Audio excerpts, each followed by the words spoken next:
ఈరోజు నేను రాజకీయ పార్టీల నాయకులు మాట్లాడేది చూస్తున్నాను. మాకు చిత్తశుద్ధి లేదండి. మేము తెలంగాణ రాష్ట్ర ప్రభుత్వంగా కాంగ్రెస్ పార్టీగా చేయాల్సిందంతా చేసినాం. చిత్తశుద్ధి ఎవరికి ఉండాలి? భారతీయ జనతా పార్టీకి ఉండాలి. ఈరోజు గవర్నర్తో సహా లీగల్ వెట్టింగ్ చెప్పించి గవర్నమెంట్ ఆఫ్ ఇండియాకు పంపిస్తే, క్యాబినెట్ అప్రూవల్ చేసి రాష్ట్రపతికి పంపించేస్తే ఇమ్మీడియట్గా జరగాల్సిన పరిణామాలన్నీ వేగంగా జరిగిపోతాయి. లేదు, కేంద్ర ప్రభుత్వమే మనం పంపించిన ప్రతిపాదనను తమిళనాడు ఎట్లయితే 9th షెడ్యూల్లో చేసిందో రిజర్వేషన్లు, తెలంగాణ రిజర్వేషన్లో కూడా 9th షెడ్యూల్లో చేరుస్తే 100% మనకు చట్టబద్ధత వస్తుంది. ఎవరు దీన్ని సాధించాల్సింది?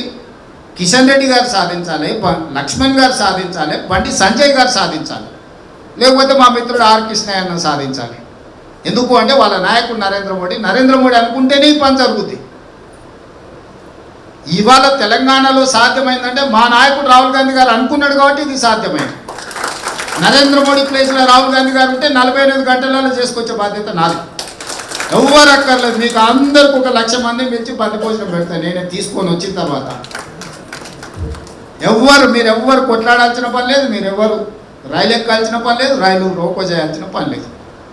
మోడీ ఉన్నాడు కాబట్టి మోడీని 9th షెడ్యూల్లో చేర్పించాలన్నా, చట్టబద్ధత కల్పించాలన్నా మోడీ మంత్రివర్గం చేయాలి.